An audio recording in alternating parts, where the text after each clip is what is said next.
I actually haven't played many games this month because I've been playing so many longer ones, but I'm still gonna review them all for you.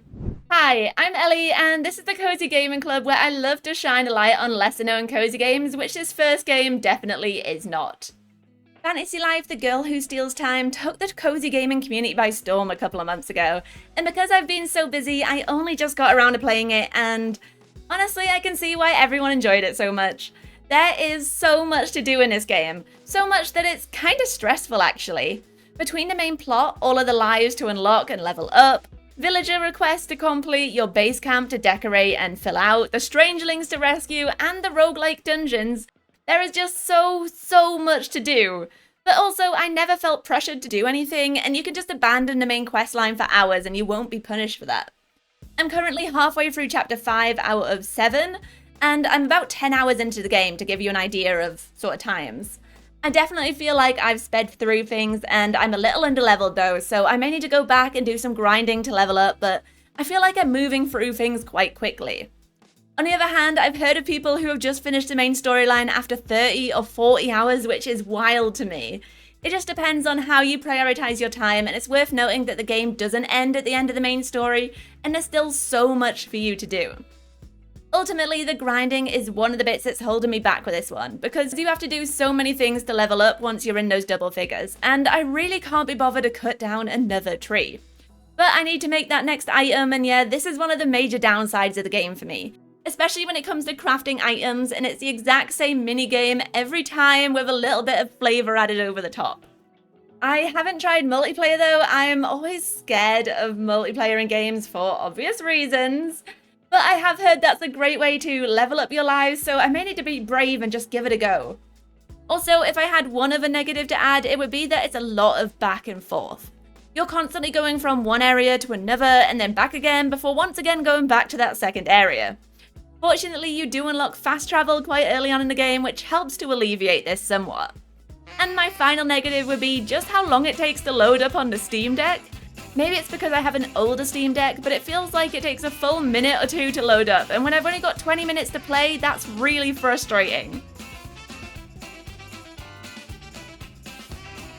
While I've just thrown a lot of drawbacks at you, I am actually enjoying this one. I just don't have the time for long games like this at the moment. But I am stealing away 30 minutes or so in this game every couple of days and slowly chipping away at the immense amount of content there is to play. Plus, they've announced a DLC with even more content to come. Maybe I'll have finally finished the main plot by the time that comes out. Next up is Campervan Make It Home, which I've been looking forward to for forever. This is a cozy decorating game that's reminiscent of unpacking, but instead of unpacking into a house or an apartment, you're unpacking into a campervan. This does complicate things slightly though, and creates light puzzle elements to the game as you struggle to fit all of your items into the small space. While there are a lot of genius space hacks probably inspired by real campervan living, it can still be a struggle at times to fit all your belongings into the campervan in a satisfying way, especially in the earlier levels when you have much less space. As you play through the game though, you'll unlock new vehicles, and you can design and decorate all of them, choosing their colour and interior furnishings to make the space uniquely yours. From your tiny campervan to a double-decker bus, the range of choices really surprised me. Much like unpacking, Campervan Make It Home tells the story through your character's belongings and the world around you. As you play through the game, you'll watch as she collects more and more mugs and plants, which I found incredibly relatable. In fact, so many of the items you collect are items that I feel like I would definitely own myself, which made the game that much more enjoyable for me. Because you're in a vehicle, you'll find yourself in a new location every level, and I thought this was a really fun addition to the game that set it apart from unpacking because you can decorate inside as well as out. Plus, you can also collect keepsakes from the world around you if you go exploring, like flowers and acorns for example, which you can add into your scrapbook that documents your journey. This is a really nice touch, although I do wish it was a little easier to explore the area around our van. In fact, I wasn't really a huge fan of the controls in this game. I found it a little hard to move around and control the camera, especially in the tighter spaces. Placing items super close to each other or stacking them on top of each other was a little difficult too, and this extended to other situations where I tried to hang things up and it wouldn't work, for example. But on a whole, there's not much to dislike about this game. It's an unpacking-like that adds some new elements to keep things interesting. I wouldn't say the storytelling impacted me as much as unpacking, although I did have one certificate level moment of fury when I read a particular post-it note, but I definitely say it's worth playing for the 4 or 5 hours I got out of it. I wouldn't recommend playing this one on Steam Deck though. I ended up playing on PC because of the weird controls. If you're curious about this one, make sure to check out my gameplay video where I played through the first 2 levels. Moving on to this next game that I played entirely on my Steam Deck, apart from the bits I recorded for this video. I was really impressed by how Instance is doing something completely different with the storytelling. After receiving a letter from a member of your family, you find yourself with an envelope of photos and a blank page to stick them to.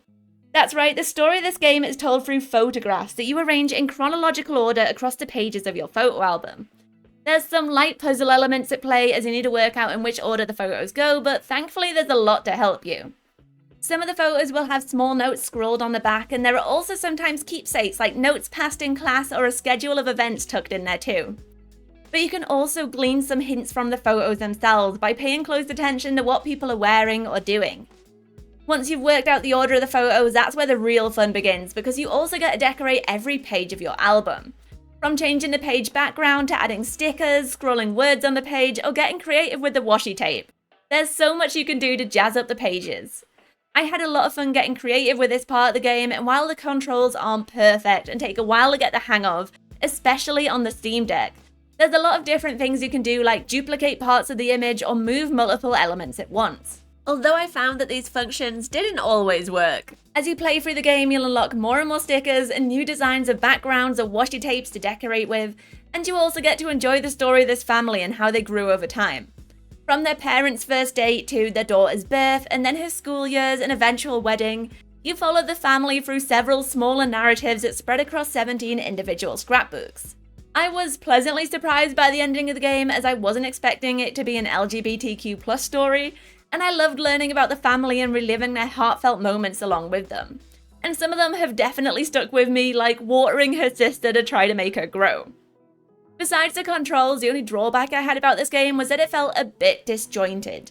I wanted to enjoy the decorating and have fun with that portion of the game, but I also wanted to speed through the story and learn more about the family. And towards the latter end of the game, I didn't end up doing much decorating because I just wanted to learn more about the story. Overall, it cost less than £10, although I was gifted this one by the developer, and it took me around 4 hours to complete it. If you know me, you know I love a good puzzle game, and this new Squeakross game consumed me when it released. I played it entirely on the Steam Deck, and it's called Squeakross Home Squeak Home. In this adorable nonogram game, you start by designing your mouse, and I created the cutest little strawberry cow mouse. And then you start solving puzzles, and there are so many puzzles. The catalogue has 150 different puzzles, and for each one you complete, you'll unlock a new piece of furniture. But then there's also a second puzzle for every piece of furniture that unlocks an array of different colours for each piece.